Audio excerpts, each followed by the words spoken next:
যুদ্ধের 53তম মাসে এসে হামলার তীব্রতা বাড়িয়েছে ইউক্রেন ও রাশিয়া।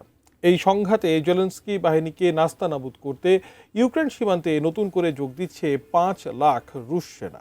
এমন খবরে যখন আন্তর্জাতিক গণমাধ্যম সয়লাব, ঠিক সেই মুহূর্তে রাশিয়ায় রাতভর হামলা চালিয়েছে ইউক্রেন। আর এই হামলা অব্যাহত থাকলে শেষ ব্যবস্থা হিসেবে পারমাণবিক অস্ত্র ব্যবহার করতে পারেন রুশ প্রেসিডেন্ট ভ্লাদিমির পুতিন। যুক্তরাষ্ট্র সহ পশ্চিমাদের এমন সতর্ক বার্তা দিয়েছে তুরস্ক। বিস্তারিত থাকছে শেখ ফরিদের রিপোর্টে। ইউক্রেন যুদ্ধের প্রায় 4.5 বছরের মাথায় হামলা পাল্টা হামলার মাত্রা বাড়িয়ে দিয়েছে ইউক্রেন ও রাশিয়া।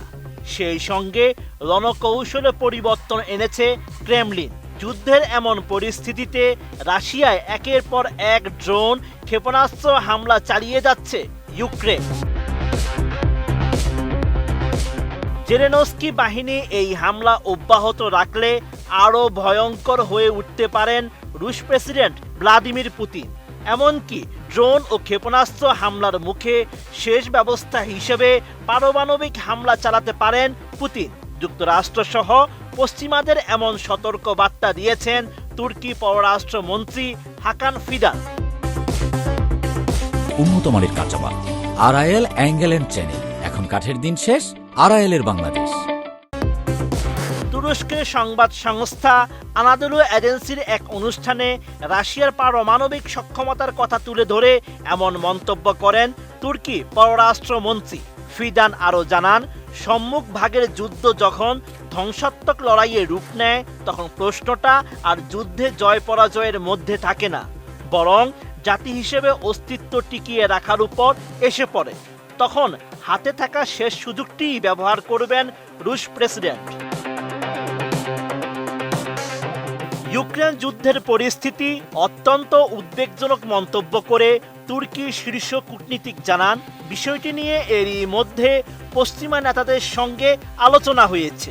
ফিদান বলেন, তার রাশিয়া সফরের সময়ও মনে হয়েছে যে প্রশ্নটি উঠতে পারে, কারণ সেখানে জনগণও এমন কিছুর দাবি করছে। আঙ্কারা পশ্চিমাদের বিষয়টি জানিয়েছে এবং তারাও এটা নিয়ে সচেতন।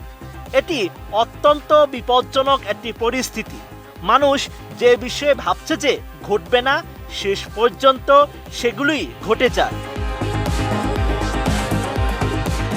এদিকে জাতিসংঘের তথ্য অনুযায়ী চলতি বছরে রাশিয়া ও ইউক্রেন উভয় পক্ষই একে অপরের ভূখণ্ডে দূরপাল্লার হামলা মারাত্মকভাবে বাড়িয়েছে, যার ফলে বেসামরিক প্রাণহানি আশঙ্কাজনকভাবে বেড়েছে। যুদ্ধের 4 বছরের বেশি সময়ে অন্যতম বড় হামলায় রাশিয়া তাতারস্তান অঞ্চলে ইউক্রেনীয় ড্রোন হামলায় অন্তত 13 জন নিহত হয়েছেন।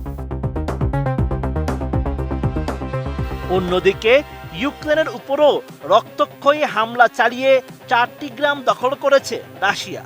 রুশ প্রতিরক্ষা মন্ত্রণালয় জানিয়েছে, রুশ বাহিনী খারকিভ অঞ্চলের শেরবাকিভকা এবং জাপোরিঝিয়া অঞ্চলের নোভোপেলের নিয়ন্ত্রণ নিয়েছে। এছাড়া পূর্ব ইউক্রেনের দোনেস্ক অঞ্চলের ভাসিওতিনেস্ক এবং তোরেস্ক অঞ্চলও দখল নেওয়ার দাবি করেছে Russia. Sheikh Farid, ATN news.